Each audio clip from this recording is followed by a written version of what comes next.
We present KnitKit, a flexible system for machine knitting of customizable textiles. As recent advances in fiber and yarn technologies have created increasing potential for applications beyond the fashion industry. Functional properties such as electric conductivity and mechanical stiffness can now be embedded into the fabric via complex multi-yarn stitch patterns. In the past few years, several high-level design tools for the fabrication of knitted textiles has been developed. These methods are capable of automatically generating the machine knitting instructions from complex 3D models.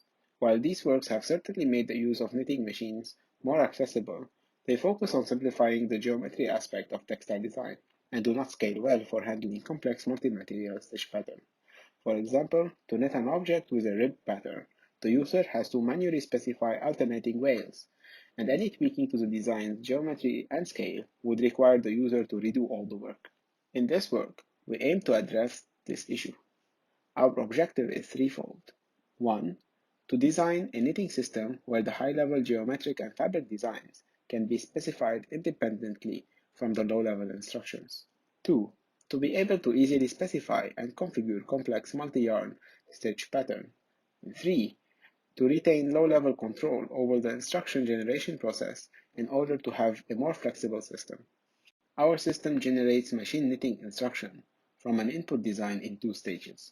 At first, the system takes an input geometry and texture and builds the KnitNet data structure. In the second stage, the system generates the required instructions from the KnitNet according to some user-defined rules and routines. The KnitNet is a directional acyclic graph that captures the row-like structure of a knitted object. Its nodes correspond to the courses, and the connection between the nodes capture the wales.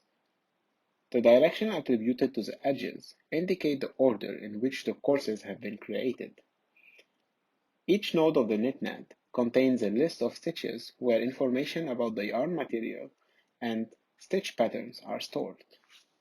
Now, we describe how the KnitNet data structure is built from an input design. This input consists of a triangular mesh representing the knitted geometry and one or multiple 2D texture encoding the yarn and stitch pattern information. Our system also requires a vector field to be defined on the mesh that represent the intended knitting direction.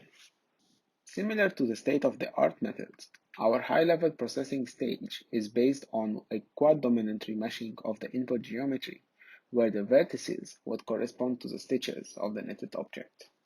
Having built the KnitNet, we now use it to generate the knitting instructions. The biggest challenge in automating the generation of knitting instructions is dealing with its highly contextual nature.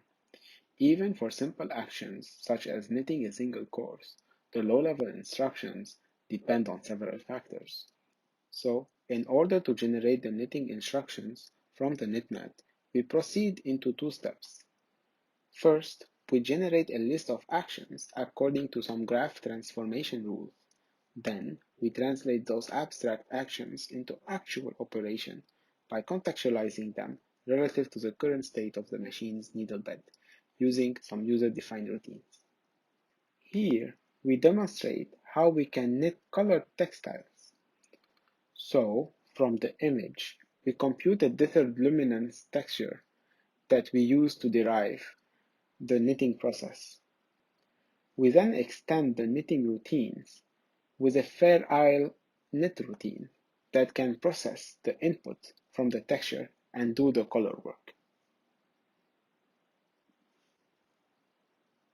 A more complex example would take the CMYK values from the image and use that to drive the knitting.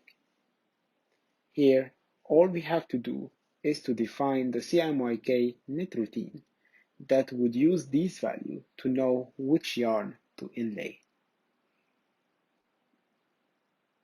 Again, to show how the instruction generation process is completely independent from the high-level design.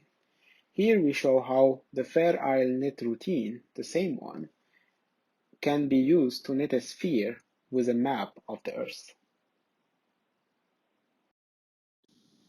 Thank you for your attention. You can scan this QR code to read the paper and have more information.